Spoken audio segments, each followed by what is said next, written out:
and Associate Dean, Planning and Development in Civil Engineering Department from NIT Trichy. He is specialized in areas of earthquake resistant design of structures, steel, concrete, composite structures, and the development of new alternative materials. He had completed his PhD from IIT Madras, and he had completed his ME from College of Engineering Guindy in structural engineering. He had worked as assistant professor in VIT Vellore from 2017 to 2018, and from 2018 he is working in NIT Trichy. He had taken various academic responsibilities in NIT Trichy, and he had published his work related to structural engineering on national and international journals. He is the author of two books, and he has a patent for his work related to his structural engineering. So, with this note, I hand over the presentation to today's presenter, Dr. R. Senthil Kumar sir, his structural engineering. So, with this note, I hand over the presentation to thank you today's presenter, Dr. R. Senthil Kumar sir, his structural engineering. Yes, sir. Sir, So, with this note, I hand over the presentation. So, good morning, one and all. I hope all of you are staying safe in this current situation. Today, we are going to see, are going to discuss about the seismic analysis of structures as per IS 1893 2016. Before starting this presentation, I hope most of the people are already aware of structural dynamics. So, structural dynamics is very important for earthquake resistant design before going this topic. So, I hope so. Most of them are already aware of structural dynamics. With that assumption, I'm just starting this one. Before it, sir, I will just give us some introduction about the analysis. What are the different type of structural analysis are there? This slide I used to put for all kind of webinars as well as even workshops, because still many of the students are faculty, even though sometimes they are not yet understand about the proper analysis way. What are we doing in even a structural design aspect, all those things and all. So in between, that's why I used to put this slide, as actually I very much like this slide to give detailed things about what is analysis, what kind of different analyses are there in our structural engineering aspect. So mostly I used to put this slide for all kind of webinars related to structural engineering. So some of you might have already know that. Please you can skip this, but for overall not know about much things, so I will just give a brief about what is the analysis. Okay, in general, structural analysis mostly we know what is static and dynamic. So static analysis means your force is or force and response will not vary with respect to time. So that is your static analysis. If your force or response is changing with respect to time, means we can say this conference will now be recorded. So that everyone know that from physics classes, you might have aware of that. What is the difference between static and dynamic? In this static analysis itself, we are having two types of analysis.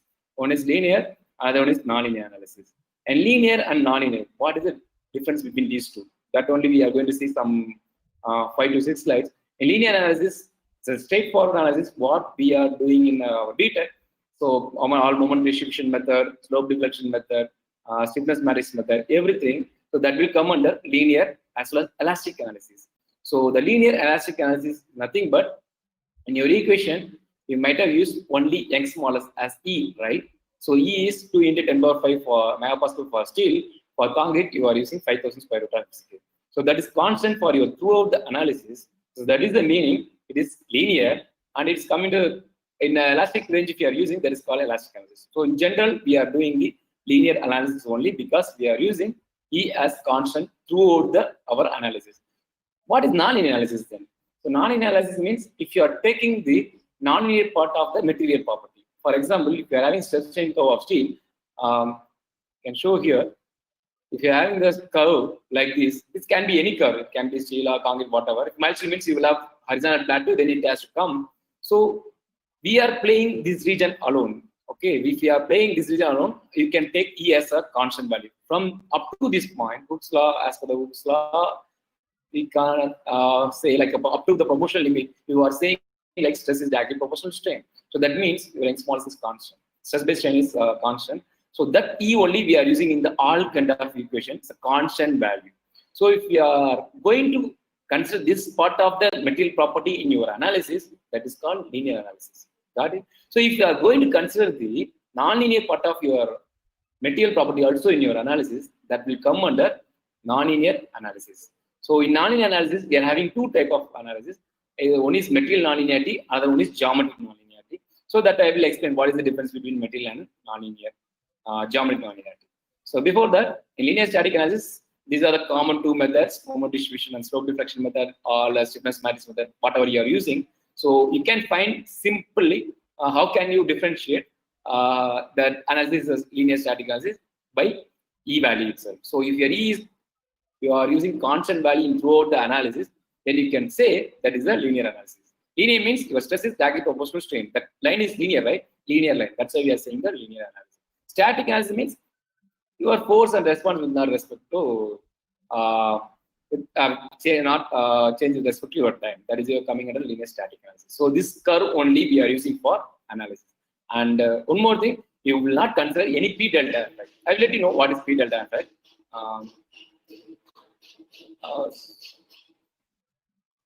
Yeah.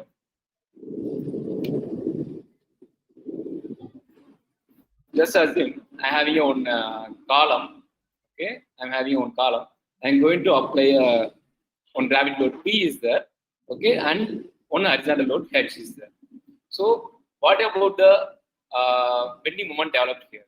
For example, this is your height of the column. I'm taking L. So moment will be H into L. So that is the one we used to put, right? So just as if this is the cantilever beam, you are having the load and you are getting moment as H into L. The P is only the gravity load. Actually, it is applying. So no need to worry about the gravity load here. So that moment is equal to product of this that load into length of the.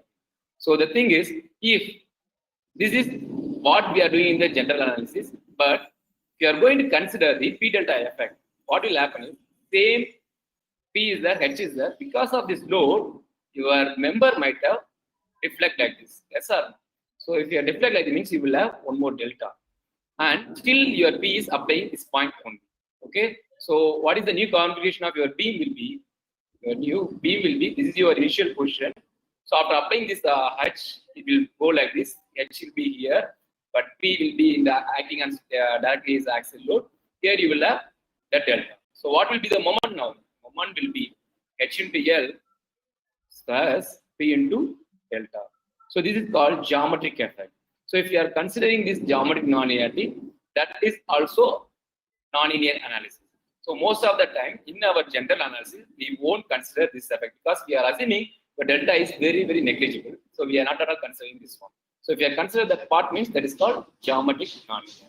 Okay. So this is the general simply about a beam. We are having a shear force bending moment diagram. All the things you got based on the x minus as E is not changing. We are not at all considering the nonlinear part of the material. Okay. So what is nonlinear static analysis? In nonlinear static analysis, we are going to consider material nonlinearity. Material nonlinearity means so nonlinear property of whole stress strain curve of your material. The whole behavior we are going to consider, and then P delta effect also. So here P is there, and I am going to apply some H. So this will be the delta. So in your additionally, you will get second order moments that due to P and delta effect. That is called P delta effect is considered. Then this type of thing is called geometric nonlinearity. This is geometric nonlinearity. When you are considering the whole analysis, here you can see up to this point your Young's modulus is constant. After this, my Young's modulus will be different. This is one E1, this is maybe E2, this is might be E3. By that means my Young's modulus is continuously varying. So if E is non-linear and E is variable, then you can say that is as a material nonlinearity. So we are having different type of analysis. If you are considering this type of material property as a geometric nonlinearity into the analysis, then you can call that as a nonlinear static analysis. Okay. So where you are using the nonlinear static analysis? In general, what we are doing now, what our consultant people, design engineering, design structural design, all type of analysis are only linear static analysis only. But where this kind of analysis will use? nonlinear static analysis. When nonlinear static analysis, where we use it, for example, you have done the design, okay? For example, this is one frame or building, some 3-story building is there. You are applying some lateral load, either wind load or earthquake load or gravity load.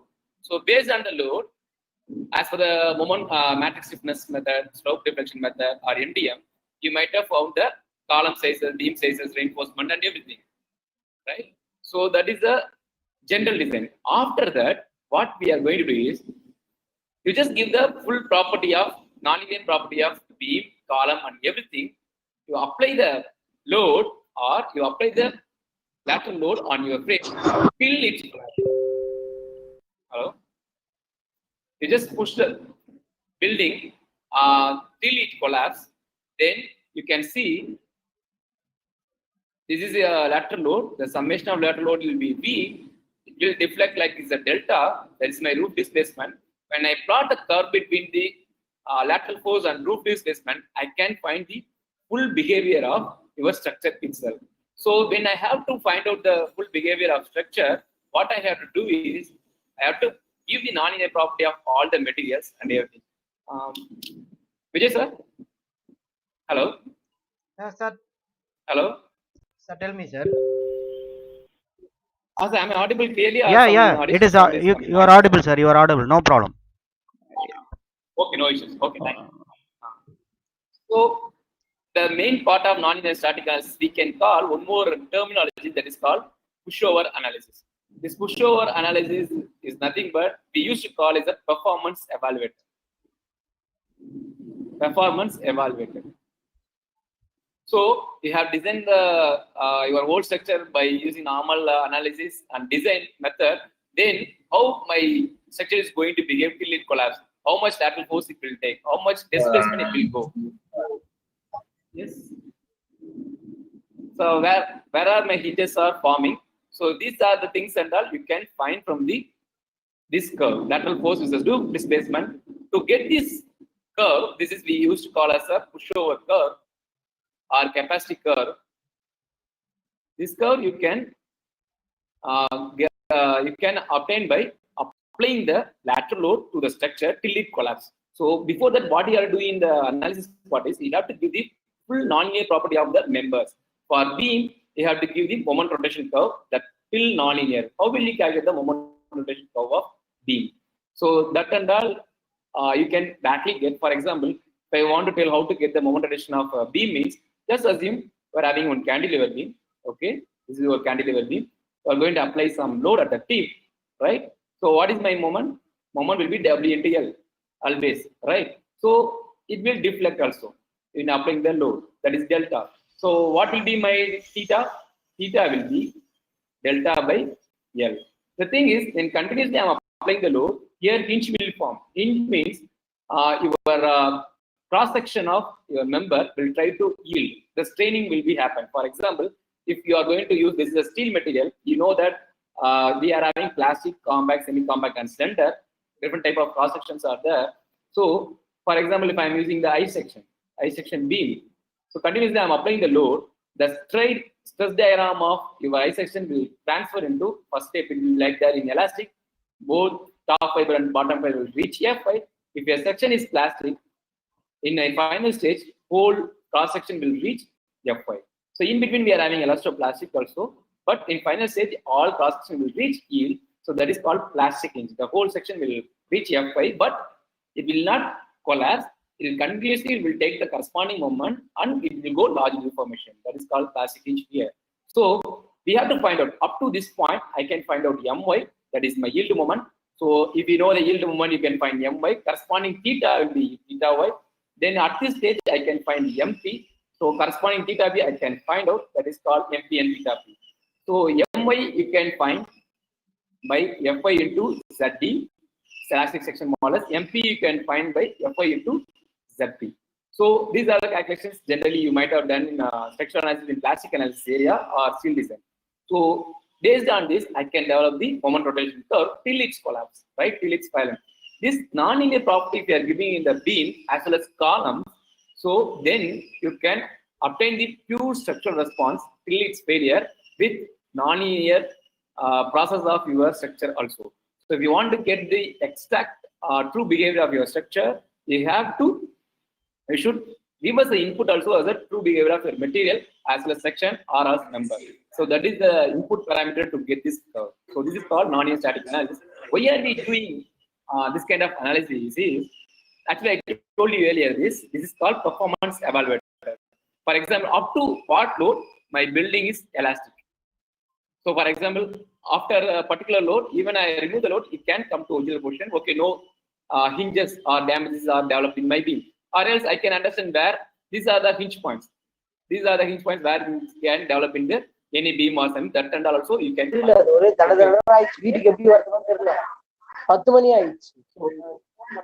Based on the formation of hinges, your curve will be 10 to nonlinear. You can find out the curve is initially going straight. After that, it is going flat. That means hinges are continuously forming. The structure is trying to collapse. Not structural elements are trying to collapse. So your capacity is not increasing. So that is the thing you can find out. This is called force versus displacement curve. So this analysis is called nonlinear static analysis, or we used to call as a pushover analysis. And next one, dynamic. So in static analysis, as of now, we are not changing the load with respect to time, continuously pushing. So response also static only. But next one, we are going to see the dynamic one. Dynamic part, we are having linear as well as non-linear. Same difference only in linear and non-linear. Again, if your young smallest is same constant means your analysis is linear analysis.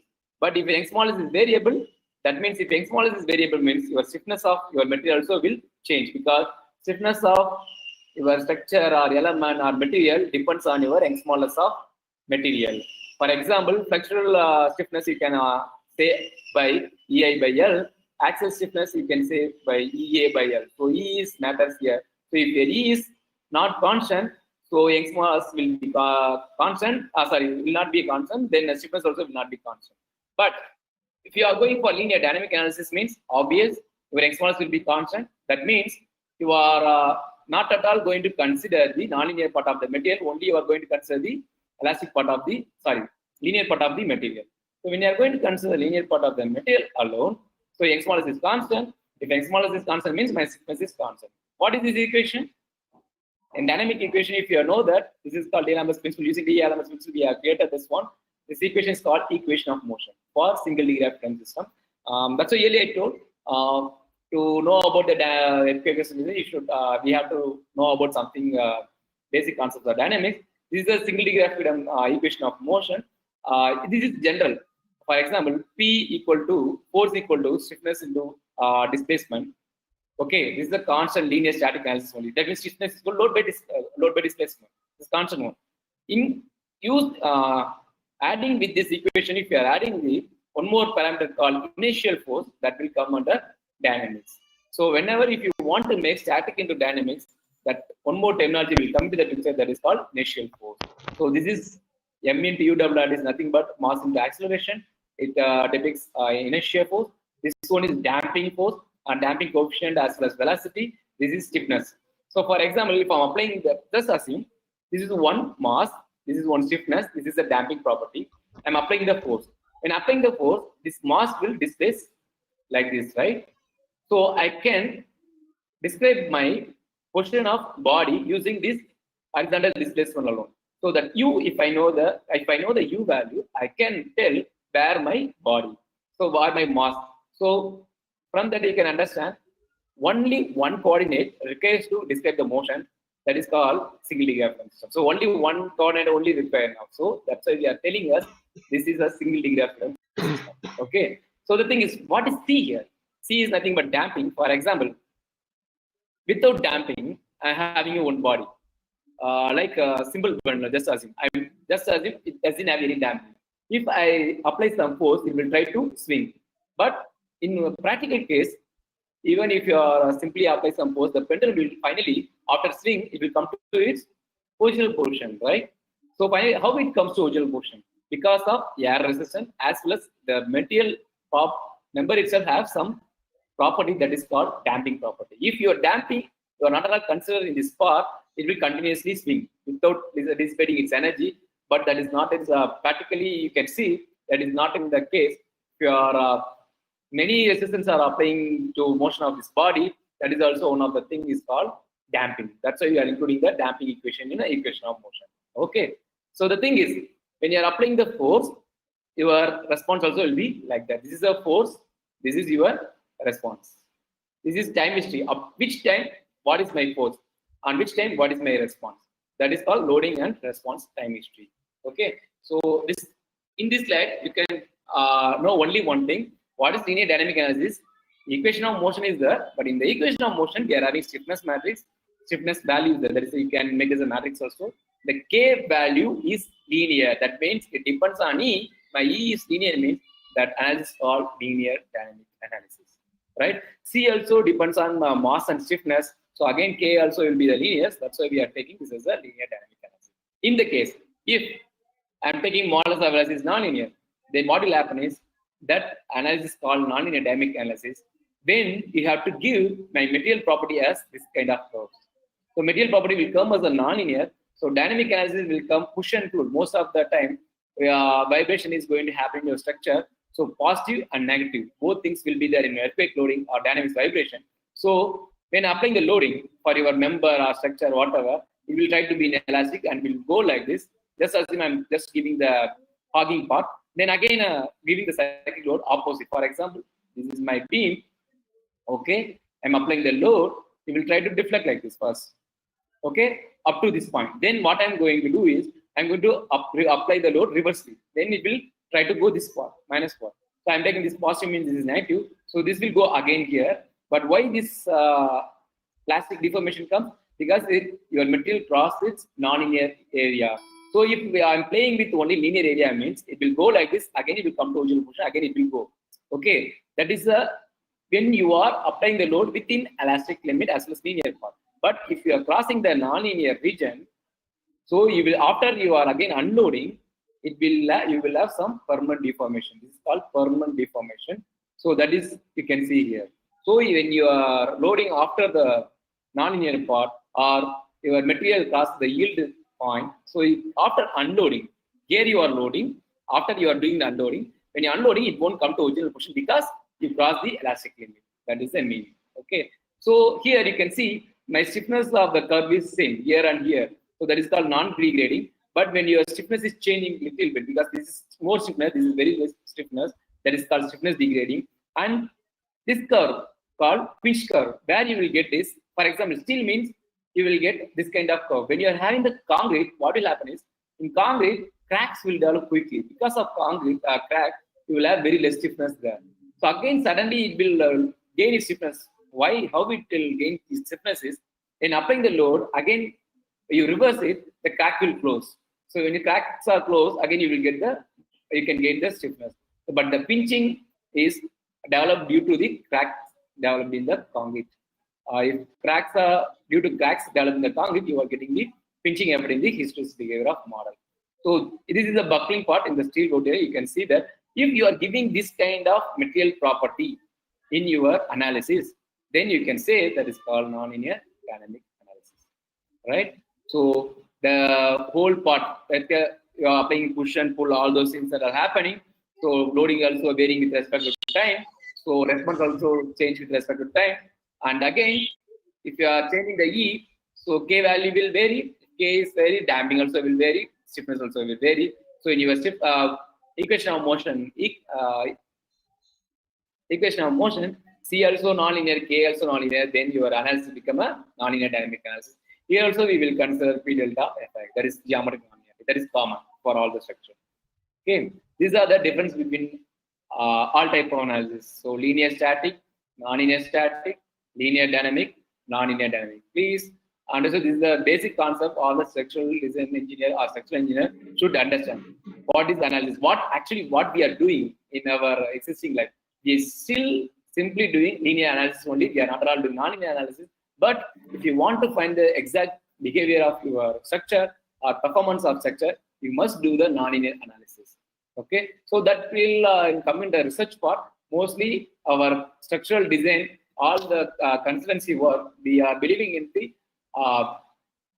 material factor of safety, load factor of safety, and everything. All the things are governing our design guidelines itself. That's why to make our life simple, we are doing linear analysis alone. Because for non-linear analysis, I will take more computation time and it's very difficult for each and every structure. For example, I'm going to design a 100-story building, 50-story building. It is not easy to perform non-linear analysis continuously, right? So very irregular structure, typical sorry, not typical, modern structure or different kind of structure. We don't have the proper exact behavior of structure really. So that time we can go for this kind of analysis. Right? We will discuss where this kind of analysis we have to do as per AS 1893 and all. Okay. So now these are the basic concepts of analysis. Now we move to IS 1893 codebook. Actually, we are having yearly codebook version of 2002 as it's updated in 2016 with some changes. So in this codebook, actually, we are having two types of analysis we have to do in terms of linear analysis. One is seismic coefficient method to find the shear force, base shear force. Another one is response spectrum method. Actually, this codebook explains to calculate the earthquake force alone, how much seismic force will develop in the structure. For example, IS 875 part 1 tells you to calculate the dead load, part 2 tells you to calculate the live load, part 3 about the wind load. So this 1893 tells you how to calculate the earthquake load or seismic force come to your building. For example, your building is situated in anywhere. So how much force will come? Earthquake force, how much you can apply? For example, dead load, you can say sulfate of the material and you can multiply the volume, you will get the load. Sulfate, that will be coming at a dead load. And die load, you can apply 3 kN per meter square, 4 kN per meter square, like that. So that is under already known. Wind load means you know if you know the VB, basic wind speed, and multiply with the coefficients K1, K2, K3, and CP minus CP, that coefficients and all is already given in the code to 875 part 3. So these parameters, if you know, you can calculate the forces, right? Like that, how you can calculate the earthquake force. One building is, I'm going to construct one building. So shall I consider first earthquake or not? If I'm going to consider earthquake force, means how much force I have to apply. The thing is, as per if you are going to construct building in India, surely you must design for earthquake force because all the zones in India, you can see this map.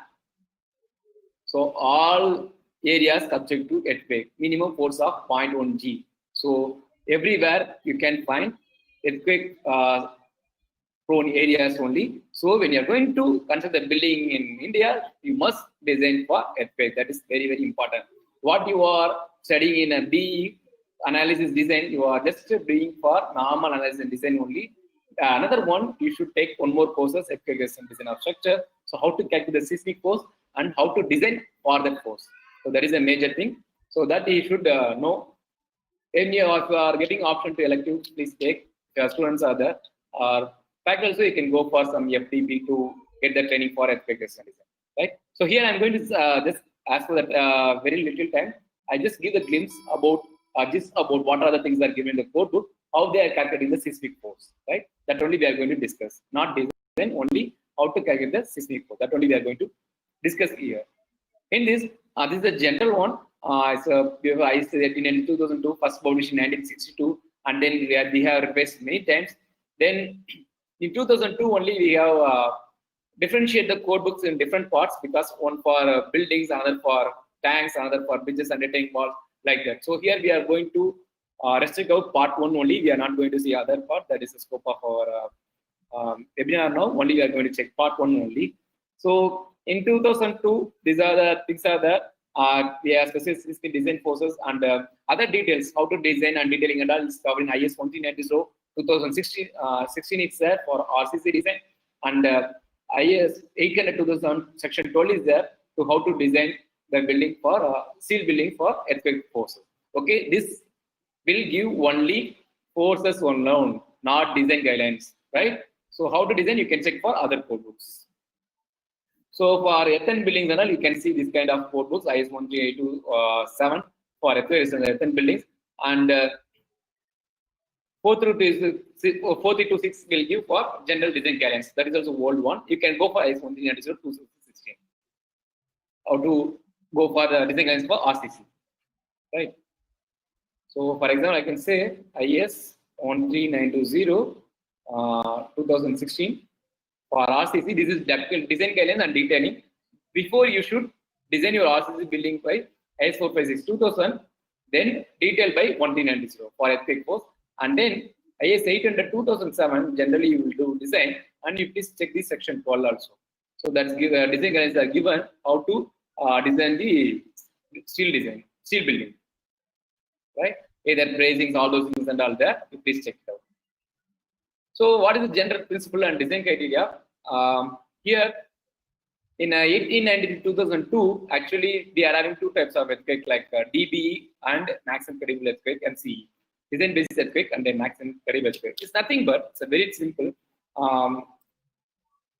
All of you know, right? We are having two limit states. Just forget about earthquake or something. All of you, I hope all of you already read IS 456 2000 code book and all RCC design. You might have studied limit state of serviceability and limit state of collapse, right? We are having two limit states, right? Why do we have two limit states? In serviceability, we are checking deflection and crack width. But in limit state of collapse, we are not checking deflection and crack width, but we are checking strength, final strength. Here also we are checking the strength, but we are additionally going to check the deflection and crack width also. Why? Because what is meant by serviceability? Serviceability means it's a working condition or working life of your building. For example, I'm going to construct one building. It is going to be there for 50 to 60 years. In the 50 to 60 years, my deflection of beam or slab should not be more than some limit. Crack should not be more than some limit. Why? So we are going to stay in the building. If your beam is deflected like 30 mm or 40 mm, so if it is sagging, but even though it will not collapse, but it is sagging like that means we are not that much comfort. This is a person comfort, right? So customer comfort also matters. Customers, what we are saying is who are going to live in the building. So the comfort we are saying in terms of deflection and crack. At the particular range, you should not have more deflection and you should not have more crack. Why are we checking? Because the comfort and as well as in a service condition, mostly we are restricting our material in elastic part. Means you are using all Young's modulus and as ESE, right? And dead load and dive load, what combination you are using? Dead load plus dive load plus earthquake or whatever, you are not going to put any load factor. So one only, right? So that's a working condition. You are taking all the material should be in the elastic most of the time. So you should not elastic means that's why you are calculating the deflection. How we are going to calculate the deflection? For example, I am having a simple subgroup beam with UDL. What is my deflection? 5WL44 divided by 384 EI. This equation only we are using. That means what? E is still E only, X smallest. So it's constant, linear. Up to what limit you can use?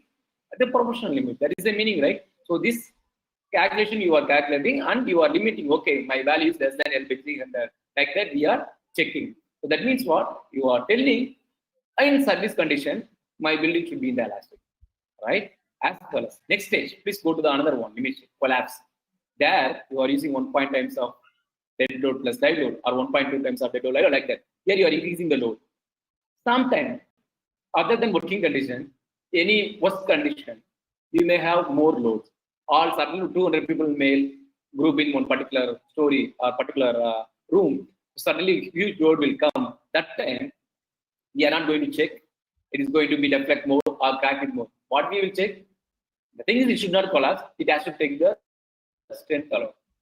Because it's a once in a happen very rare time. Right? This is a rare condition. This is the life condition. So it's going to happen in your whole lifetime. Daily it is going to happen. But this one, so once in a rare time. It's a rare kind of activity. That time I'm not taking any difference. So the main check is it should not collapse. It has to withstand the load. That is the difference between serviceability and collapse. Like that, in earthquake also we are having decent basis earthquake and maximum flexible earthquake, like the DB and MC. For example, just as we are on earthquake is going to come in your structure. Okay, once in a 50 years, one earthquake force is there. Assume, just I am telling some meaningful to understand, make you understand. I'm just telling some forces. Okay, 100 kilonewton is just earthquake force. Just assume once in 50 years, 100 kilonewton is going to come. Once in 50 years, and then once in 2,500 years, 2,500 years, just assume some 500 kilonewton force is going to come, right? once in a 50 years, 100 kilonewton force is going to come, earthquake. Once in a 2,500 years, 500 kilonewton going to come. So this is the force or demand. That much force is going to come in your sector. This is the working condition of your building. Of working condition, it is going to come as 100, but once in a rare earthquake, it's going to come as a 500. But thing is, what is the major thing here? As a structural design engineer, will you design for 100 kilonewton or will you design for 500 kilonewton? Okay, that is a major conflict now, because once in 2,500 years only that earthquake is going to come. Should I design for that 500 kilonewton?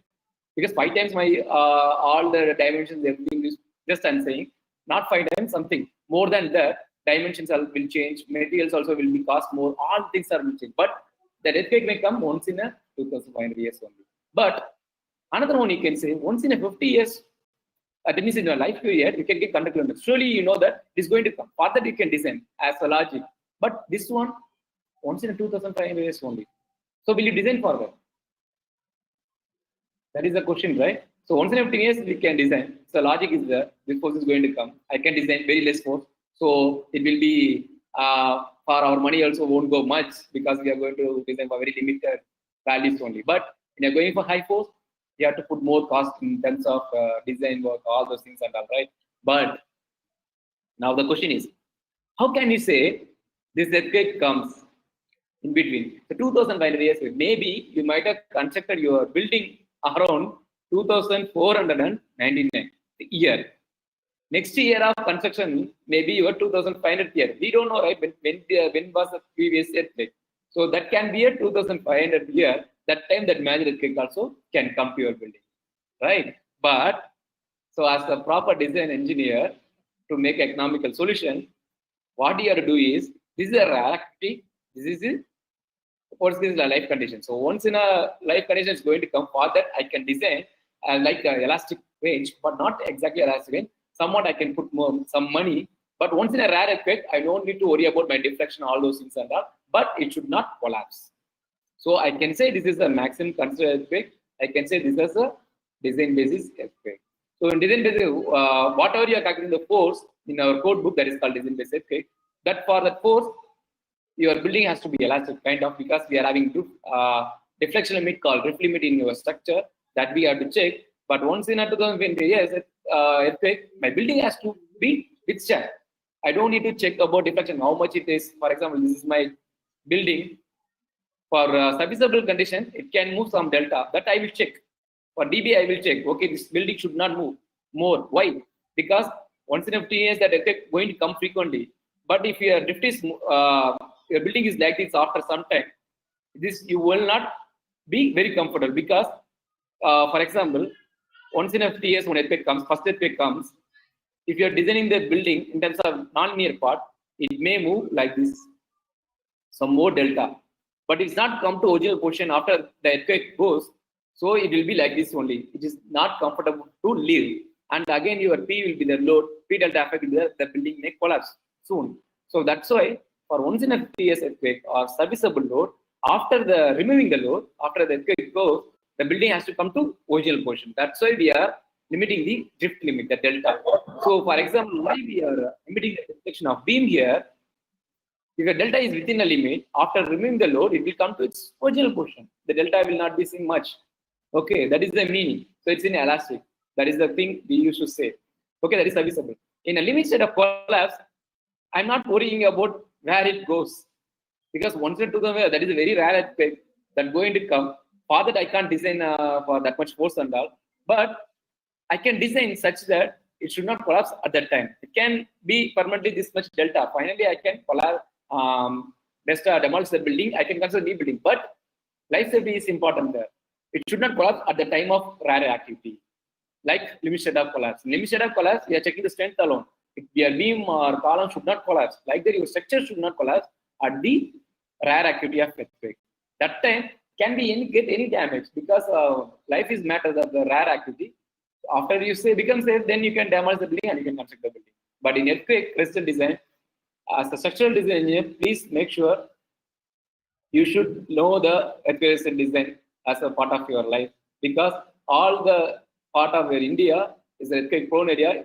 Once in a lifetime, we may come as per the coral suggestion, all those things and geometry, geography. So you have to properly design your building such that it should not collapse. The thing is, actually, I will start the class with someone idea, a course objective that I used to tell, but this I forgot to tell.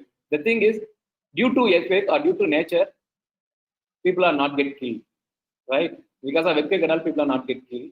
Because of the building, what we are constructing, the building get damaged and collapse because of the falling of the building or demolition of, collapse of the building. Only many people are dying, right? Due to the earthquake activity. We are the reason.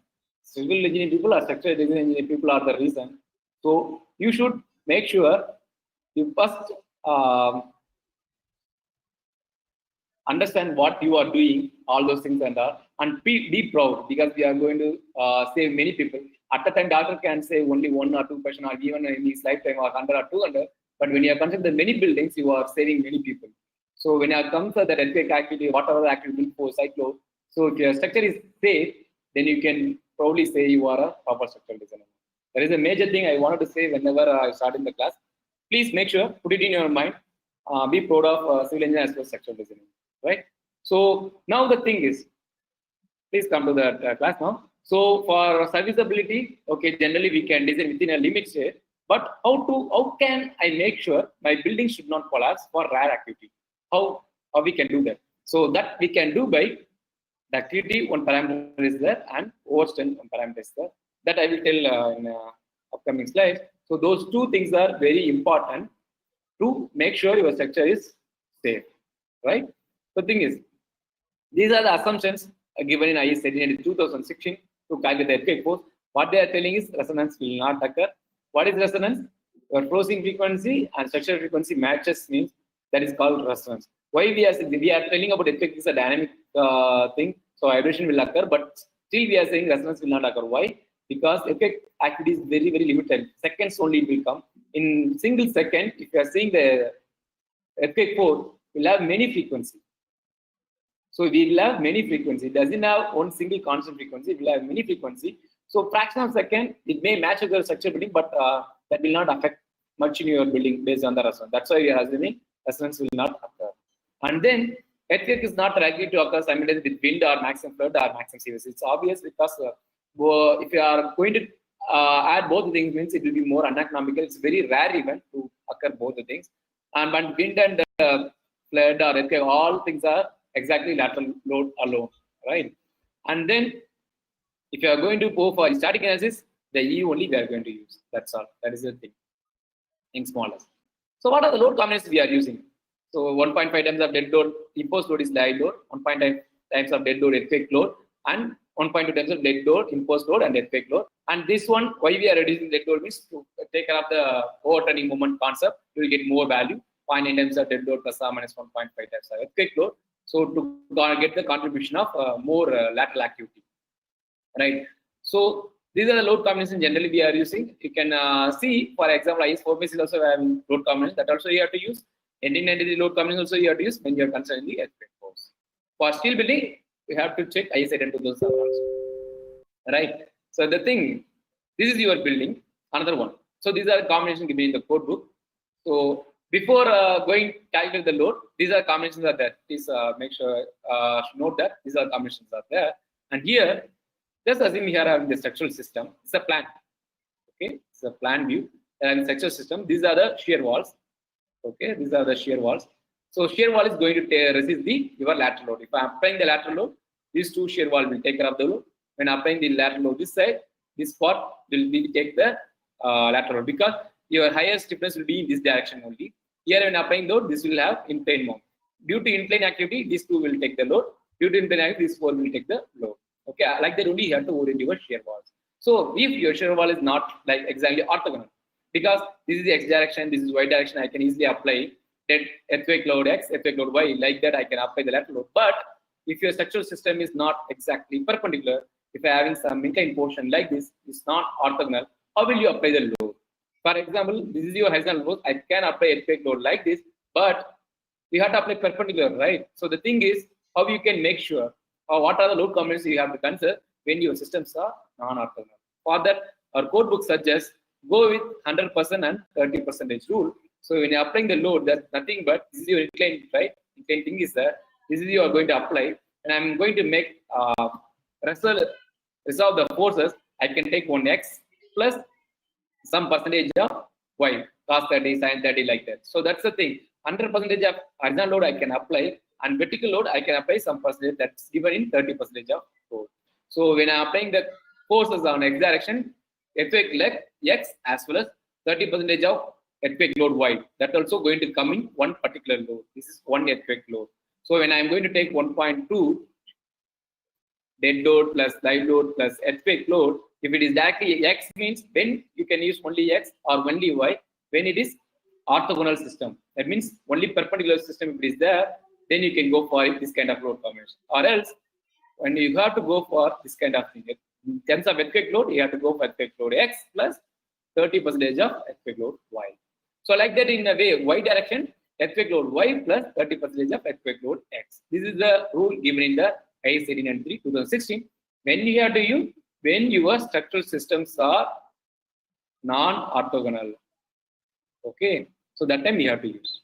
Or else, if you don't want to make your life too complicated, if you want to use only one earthquake load, means just use square root of sum of squares, SRSS rule, for calculate earthquake load along x direction, y direction, z direction, and square it and do it.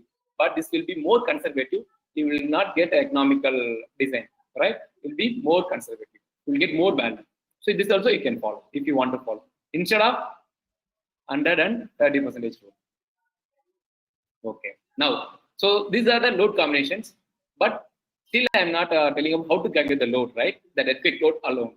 So to calculate the earthquake load, we are having two methods: equivalent static method and dynamic analysis method. What is actually earthquake force? First of all, the force is nothing but mass into acceleration, right? Newton's second law. Same initial force. Earthquake is nothing but your initial force only. The building is there. It is still in remain one original position. That means it is in rest. It's doing some action. Suddenly, I'm going to apply some forces, right? Suddenly, the vibration is going to come under your earth, the earthquake. But building, the base point of the building, right, bottommost of the building is connected to the earth. He wants to be in the same position, but suddenly it got disturbed.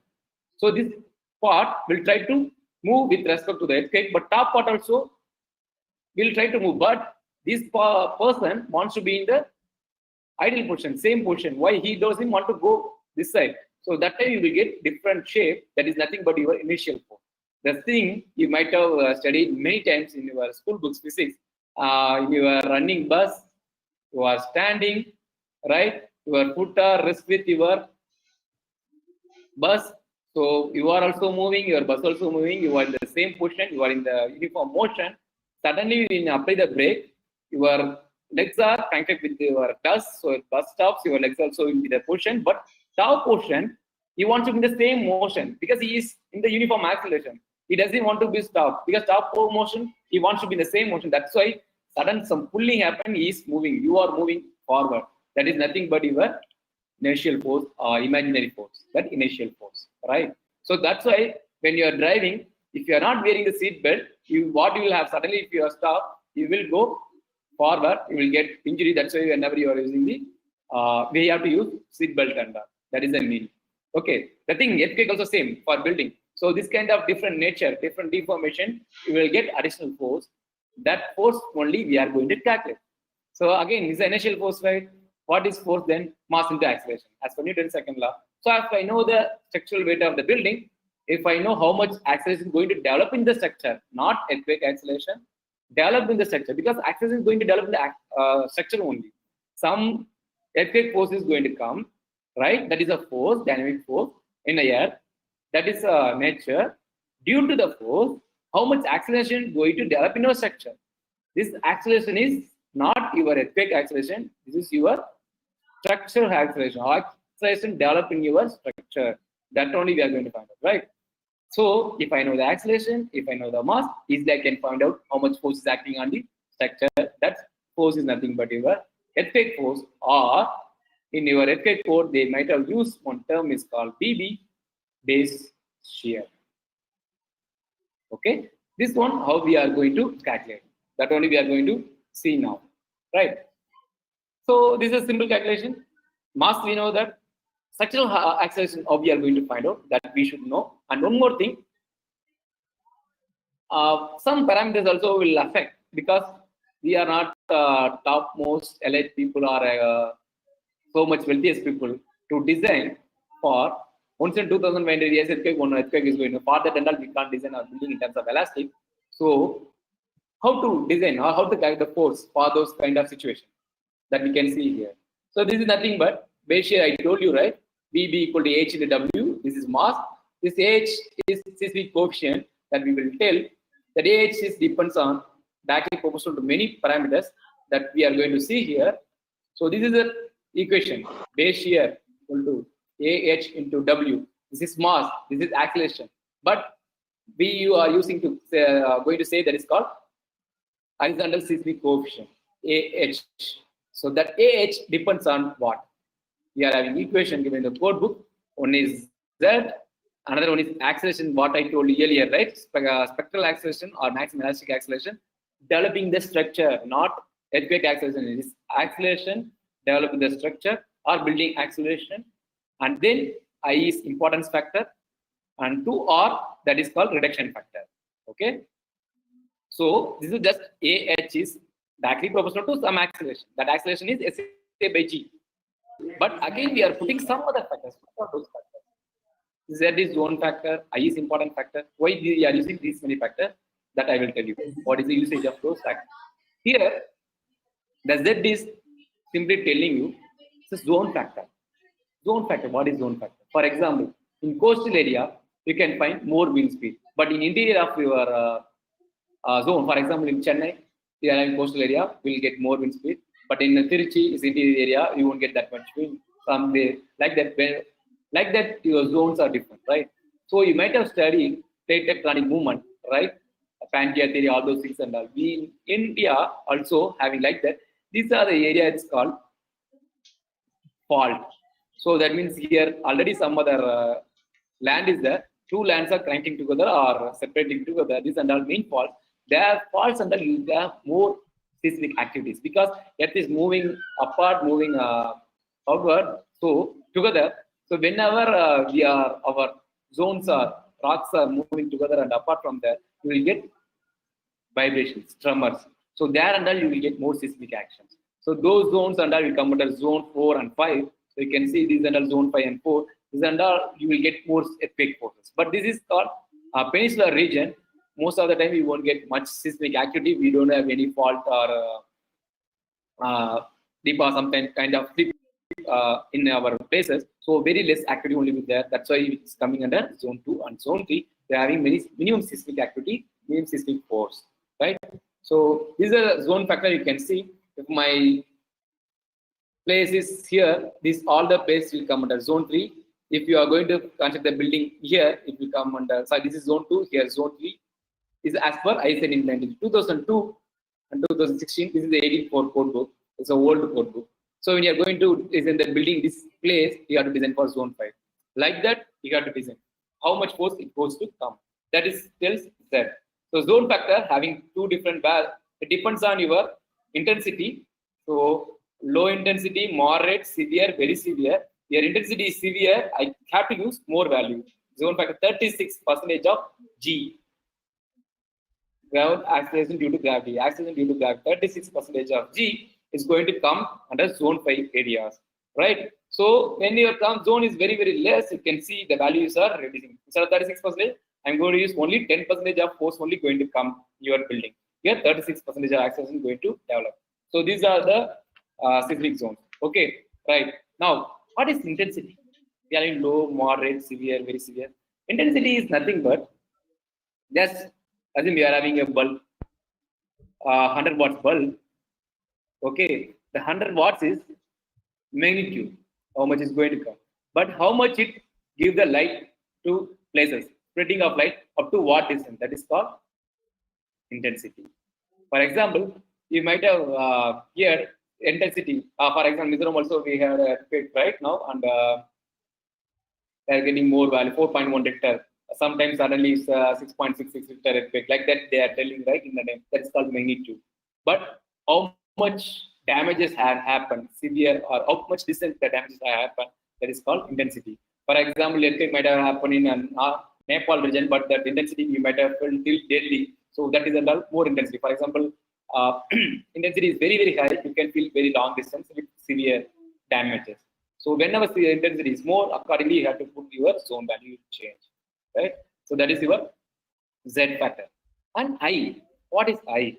I is nothing but importance factor. That importance factor depends on your building, type of building, what type of building you are going to construct.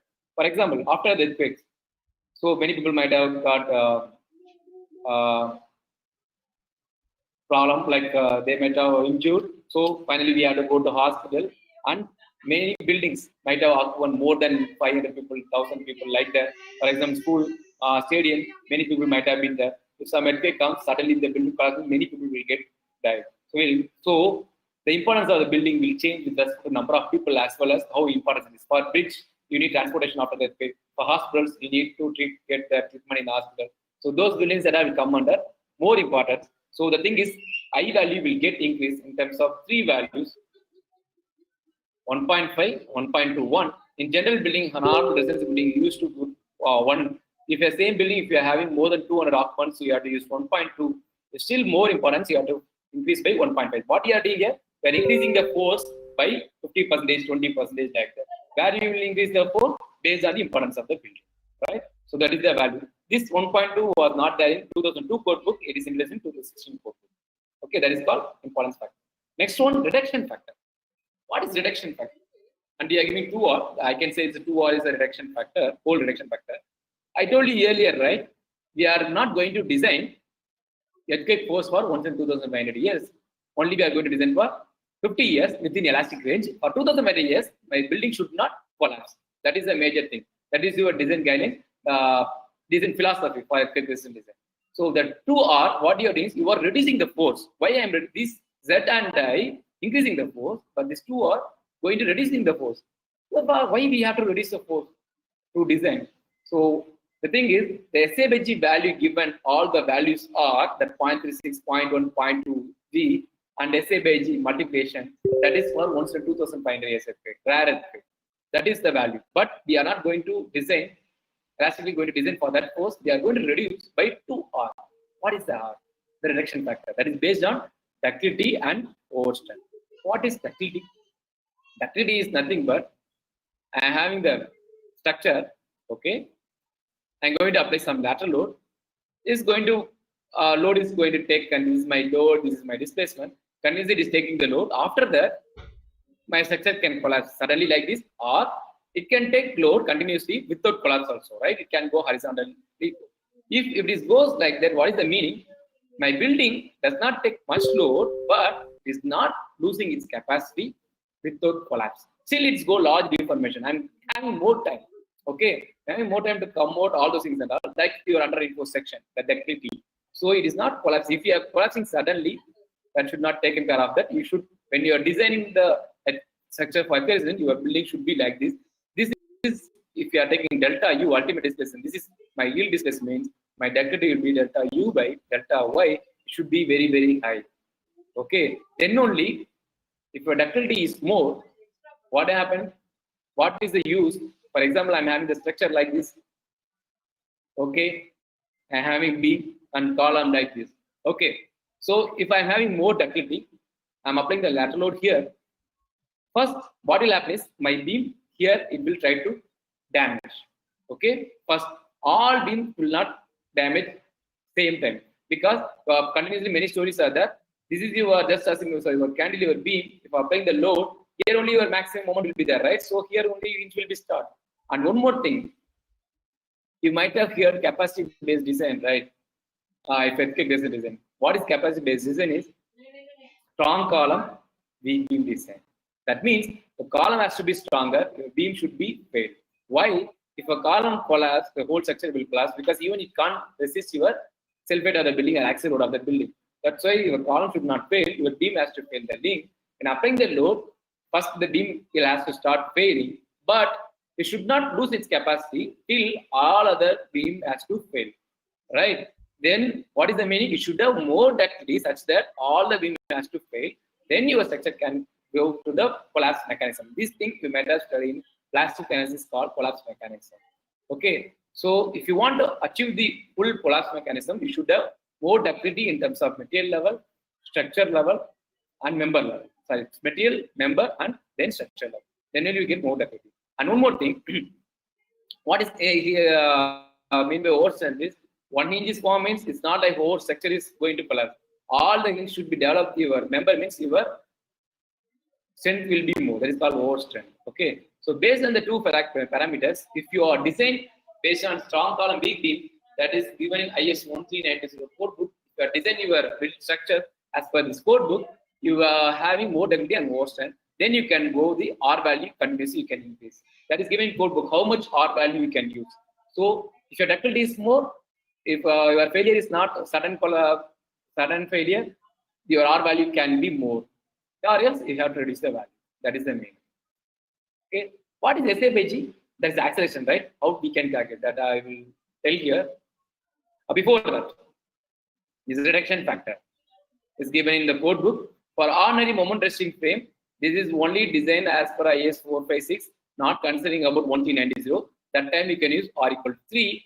If you are having steel, special moment resting frame, this is steel or RCC. If you are going to use special moment RCC frame, then you can increase the R value more because you are having more ductility. Because if you are using IS 110 as per IS 13990, then you have more ductility, then I can use more R value, then is subsequently going to reduce your force. I can design for very less force, but I have to do more detailing as per the 1390 code. Like that, you are having many R factors. So accordingly, you can choose. Okay, then next one, the SA by G acceleration. What is this kind of acceleration? This acceleration is not earthquake acceleration. This is structural acceleration. Okay, that how we can find out? We can find out from the graph given in 1390 code book. This is period T of the building. This is SA by G value. If I know the T of the building, I can find out the corresponding SA by G with respect to what kind of soil medium you are going to construct the building. Right? Now, how to calculate the time period of building?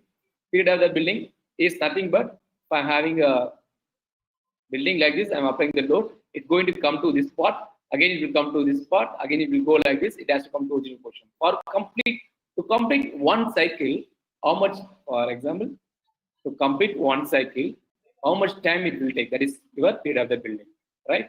So how we can calculate? So that is given in your code book. How to calculate the period of the building for RC moment resting frame. If you know the height of the building, it's a for bare frame alone. Without infill, you can use this codal provision. With infill means you have to use this codal provision. Like that, they are given to calculate the period of the building. The thing is, one issue here. If you are considering without infill, having the frame structure, without infill means this is first with infill. That means wall is there. Another building, just assume you don't consider any brick infill. When applying the load, it will go very small displacement, right? That means my stiffness is more. That is the meaning. Wall is there means my stiffness of the building is more. Wall is less means my stiffness of the building is less. So your T depends on your stiffness also. If it is stiffness is less, very flexible, my T will be more. When stiffness is more, my T will be less because it's very rigid. Quickly it will come to original position. You can see the graph. When your T is high, you can see I have get very less acceleration. When I have T is very low, I have more acceleration. Okay. So the thing is, to calculating the period of the building is very crucial because if you're calculating the period in a very wrong manner, you will come under, you can take very low acceleration. So that maybe go to wrong analysis, right? To calculating the force. So the T, calculating the T is very, very significant to calculate the seismic force. So as per the code book, if you are going to use seismic coefficient method, you can calculate T as per these equations. Generally, this T will give very less value compared to this value because without infill means your T value will be more seconds will come. With infill means it will come very less. So generally, people used to go for this equation, for seismic coefficient method to calculate the T value. So now, we know that how they develop the curve, that it will take some 15 to 20 minutes if I am telling. but I simply will tell how they might have developed the curve is they taken only SGO system, only single layer system. One mass is there, one K is there, right? So there's applied all kind of earthquakes, different earthquakes. They found how much acceleration developed in the your structure. Apply the force, you will get the response as u, this much u, or displacement. If you know the displacement, I can find out the velocity. If I know the velocity, I can find out the acceleration. So like that only they found the acceleration. For some acceleration I'm giving as a force, the structure will vibrate. Because of vibration, it will go displaced. That means it will be acceleration also. Easily I can find out, because if you know the acceleration, I can easily find out the force, right?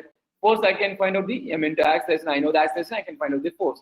Even you can find the force using the displacement, but to find the stiffness of the building is very tough. That's why we are using acceleration. Easily you can find out. So to just apply the acceleration, you can find out the force here. Okay. So these are the things. They have developed this response spectrum like that only. How they have changed the T? Because one single degree of freedom is there. When you are force you are going to apply, you will get only 1 point. But you are having many points, right? For that, what you have to do is T is nothing but period of the building is nothing but 2 pi by omega. What is omega? The natural frequency is depends on square root of k by m. If I change the k value, I can change the omega. If I change the omega, I can change the t. So like that I can do continuously. I can keep the mass as constant. I can change the k value. I can change the omega according to t will change. So for different t value, I can find out the how much acceleration developed in the SDOF system. This curve is for response of. This is response spectrum. That's why we are saying response curve or response of SDOF system. It's not for multi-degree system. This is for SDOF system. So from that only we are calculating SA by G, and you are applying the SA by G here, and you know that Z where you are going to construct the building. I, you know that based on what type of building you are going to construct, hospital or normal building, and R based on how much ductility you are going to adopt. If you are having more ductility, you can go for more R. That also given the code book. So if you know all the value, I can find out the AH. So simple, right? So if I know the AH, and I can go to find the W. The W is seismic weight of the building. It's composed of dead load plus live load, right? So dead load, you can take 100% of load. For live load, to make sure more economical, can make more economical, as well as most of the time all live load will not be there in your building. And to get the overturning effect and all, we used to reduce the percentage of imposed load. So for example, up to 3 kN per meter square, you can go for 25%. If more than 3 kN per meter square is going to come as live load, means you have to use 50% of imposed load.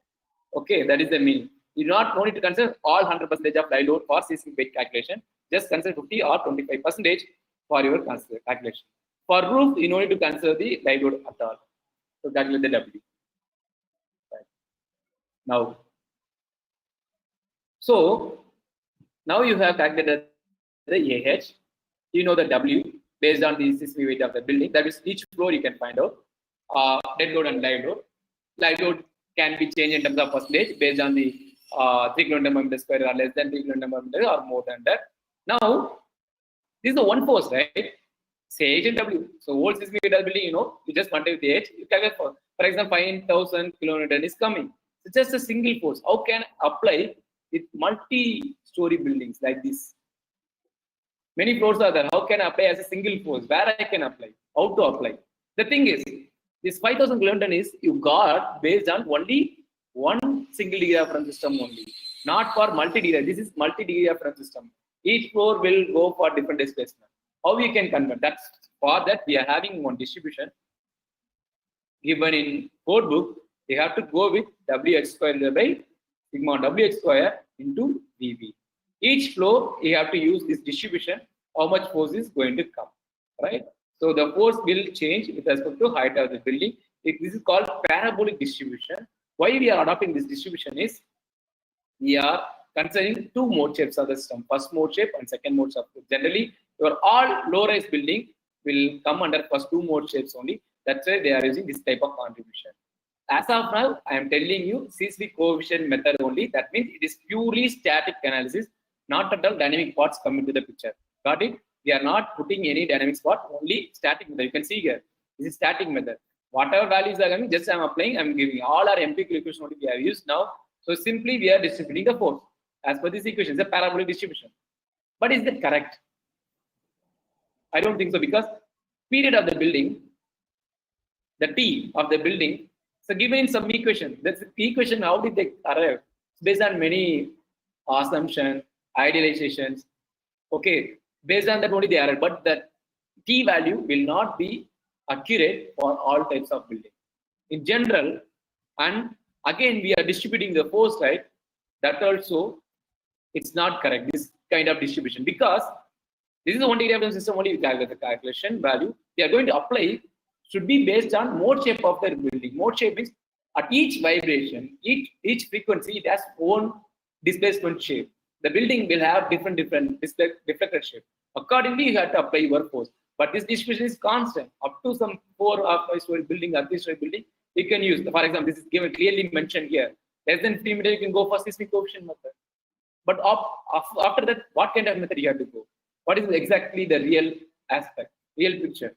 That is the method comes response spectrum method or dynamic analysis method, response spectrum method or dynamic analysis method. In that, what we are doing here, what we are doing is simple thing, same thing only we are going to do, but except to find the T. T we are not going to calculate from this equation. What we are going to do is we are going to calculate frequency, natural frequency of your building using dynamic equation K minus M omega square. I hope so you might have no characteristic equation. Or first you have to develop the equation of motion. Based on the equation of motion, you have to develop K minus M omega square. Based on that, you can find out the omega, natural frequency. If we know the natural frequency, I can develop the T. For each mode, say, for example, I'm having a 3 degree of freedom system, 1, 2, 3. I will have 3 natural frequency, omega 1, omega 2, omega 3. So corresponding omega 1, I will have T1, corresponding omega 2, I will have T2, omega 3, I will have T3. So corresponding T1, I can get SA by G1, SA T2, SA by G2, T3, SA by G3. So corresponding SA by G1, SA by G2, SA by 3, I will get different AH1, AH2, AH3, right? So when your multi-story frames is continuously increasing, we are having different combination of mode shapes will develop. So that is the thing we have to incorporate in the analysis. This is called modal analysis, modal mass. How much mass is going to participate in each mode shape or each mode, and this is the modal participation factor. How much mass is participating in the one particular mode shape. For example, this is 2 degree reference system. Means it may go as a first mode, and second mode it may go like this. Here also it will go like that, right? It will go like that and it will go like that. This is a two mode shape. In which mode shape more mass is going to contribute, that you can get from modal participation factor as well as modal mass. The thing is, this kind of mode shape you have to put it in your analysis, final analysis, to calculate this seismic force. Before, in this analysis, here in W, you might have added sigma WH by sigma WH square, right, into VB. This is for elastic seismic coefficient method, equivalent static method. But instead of this parabolic variation, what we are using? Phi. That phi is nothing but displaced shape of your masses. That's why I tell you this is coming at a dynamic, structural dynamics. You might have understand if you are how to analyze the multi-degree freedom system. So, analyze the multi-degree freedom system, you have to go for find the natural frequency. You will find the natural frequency, then period. Corresponding each natural frequency, you will have different mode shapes. Like this kind of factor 1, 1, 1 minus 1, like that you will find out. This mode shape is nothing but different shape of the building, that you have to put it in your equation, and you can find out the shear force, how much you are going to contribute in the building. So what you are calculating force based on the modal analysis. Based on the modal analysis, if I calculate the seismic force, that is called dynamic analysis. That is called response spectrum method.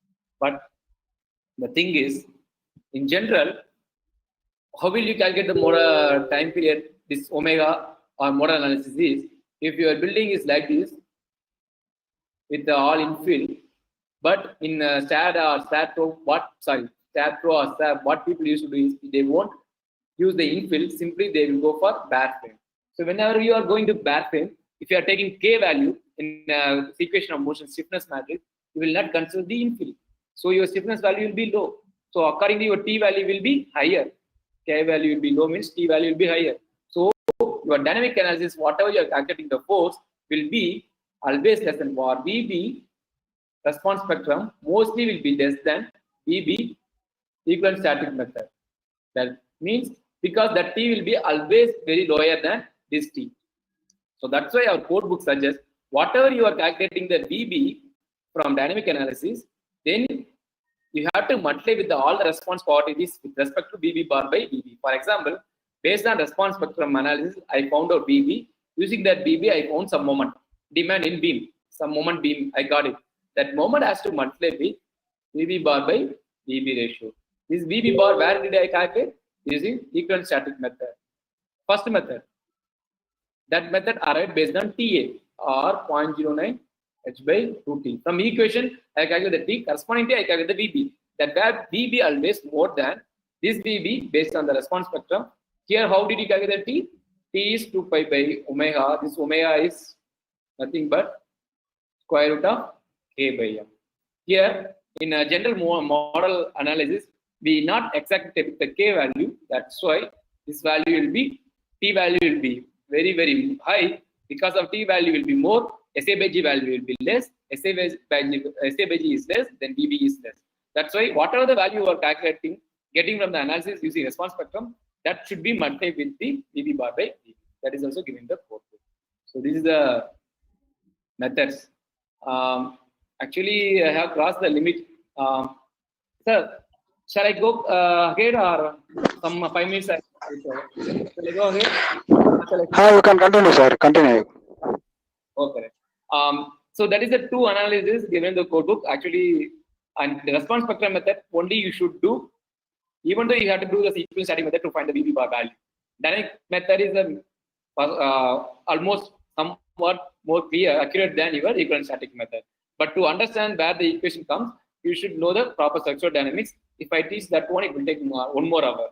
Where the equation comes, how the equation comes. Because I have the background slide also, it will have some 10 more slides.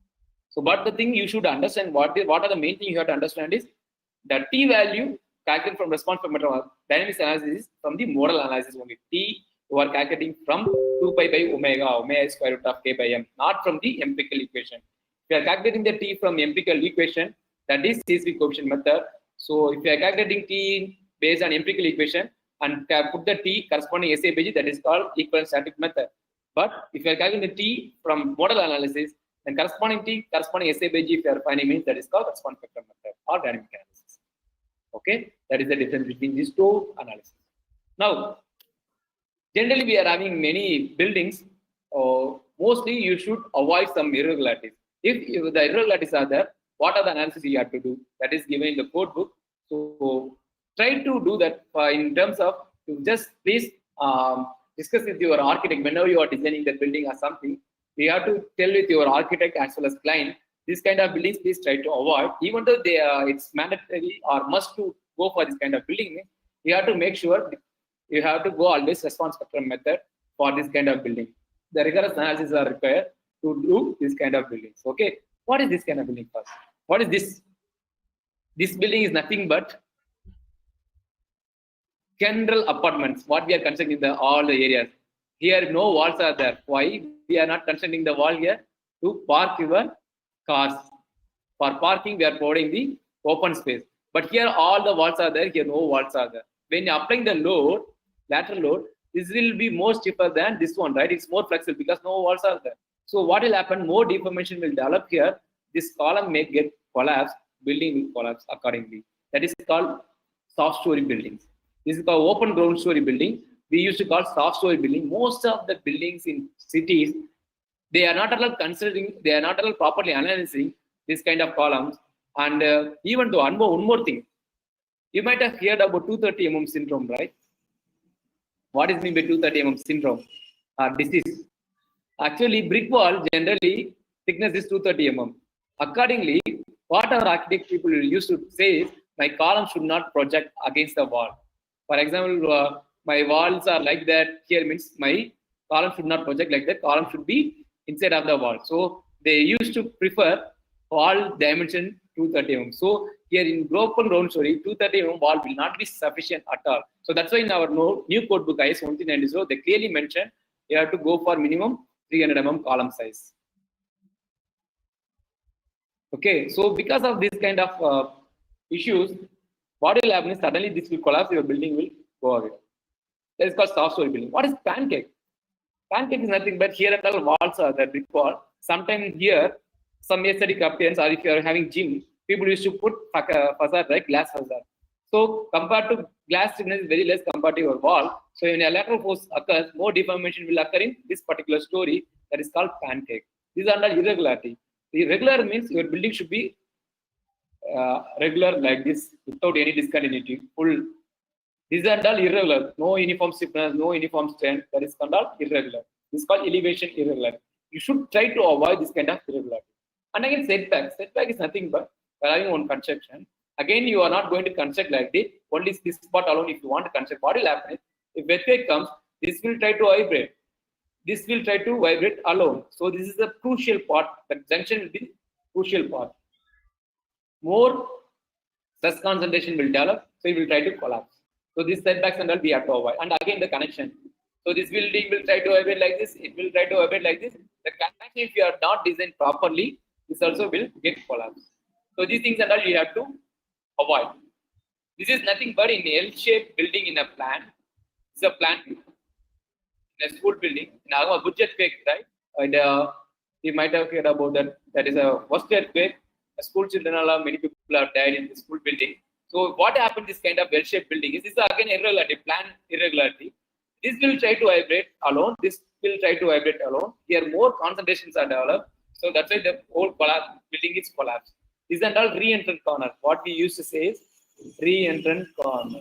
These are all we should avoid more. And again, this is the soft story. You can say here. For open parking space they have provided, so the thing is collapsed. Again, these and all connections you can see. And here pancake, I told you right here no stiffness is very less compared to other big work that is collapsed. And another one is pounding effect. For example, you are constructing the building, two buildings very near. This also will try to operate. This also will try to operate. It will collide each other.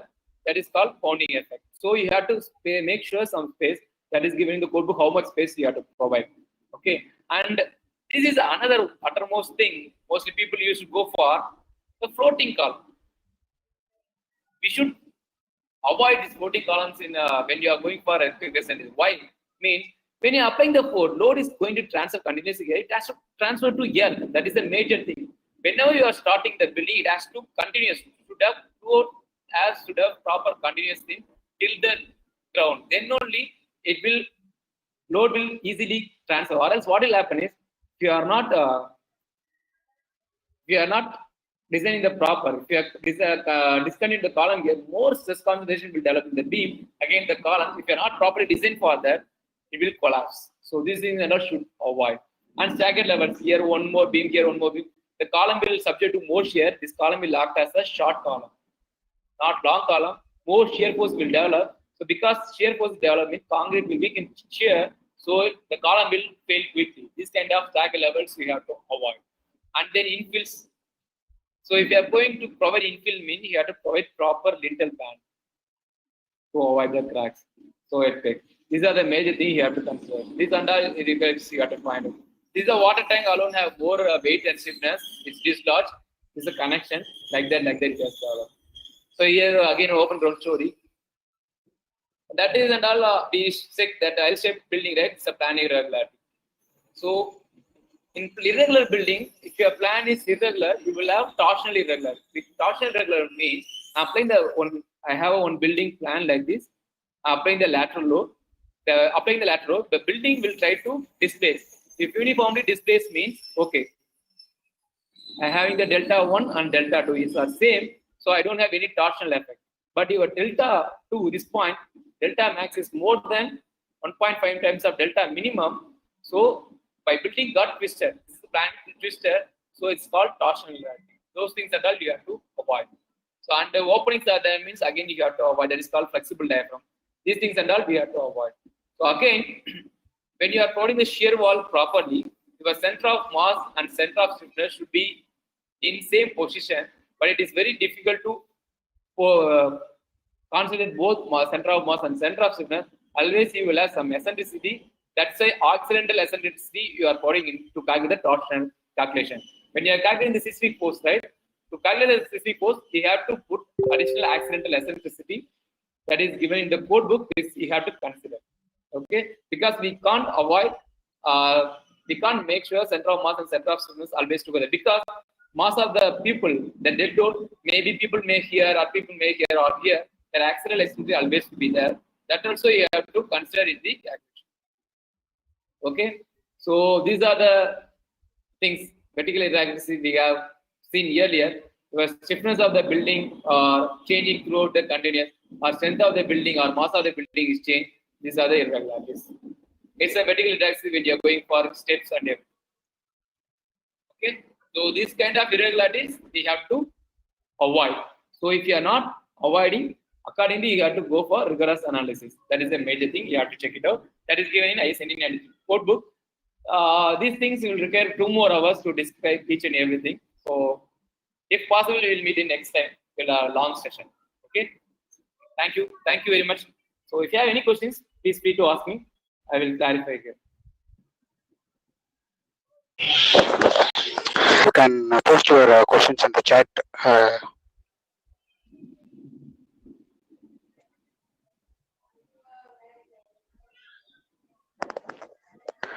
Participants, if you have any questions regarding the session, you can post the question in chat.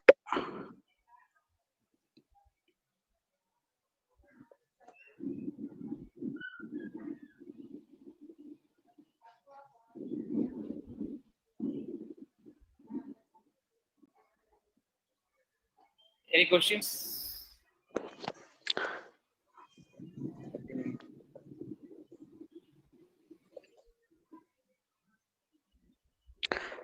Actually, shear wall and RCC. Yes, I got the question here. Shear wall and RCC wall, it's not exactly same. It depends on your purpose. The wall is going to take the lateral load, okay? And if you are detailing the shear wall as per IS 1990 code book, because shear wall should not have a brittle failure and ductile failure. So that kind of you are designing, that is called shear wall. Even the same wall, we are having the reinforcement. RCC wall have minimum reinforcement is there as per IS 456. That is, we can't take as a shear wall because that has a different purpose. If you can design your wall to take care of. You can design the wall. You can design the wall for taking the gravity load, as well as you can design the wall to take care of the lateral load. If you are taking the gravity load, that is normal RCC wall. So RCC wall can't be a shear wall, but shear wall can be a RCC wall as well as shear wall. That is the meaning. So when you are taking the gravity load as well as lateral load, that can be a shear wall. Okay. And response factor